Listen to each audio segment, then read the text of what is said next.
భాగస్వాములు కావడం, ఇది వారి ఎజెండా. సిగ్గుపడాలి నిజంగా ప్రజాస్వామ్యం అంతా కూడా.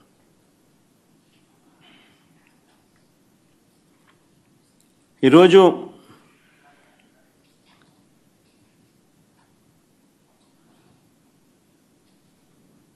ఎంత దారుణంగా వీళ్ళు ఎన్నికలు చేశారు, ప్రజాస్వామ్యాన్ని ఎంత దారుణంగా వీళ్ళు కూని చేశారన్నది ఈ రెండు ఎన్నికలు ఉదాహరణగా నిలబడతాయి.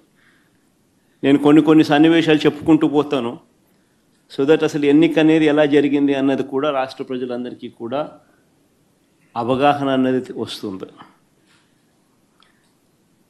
బందిపోటు దొంగలు ఉంటారు చూసినారా, డెకాయిట్స్.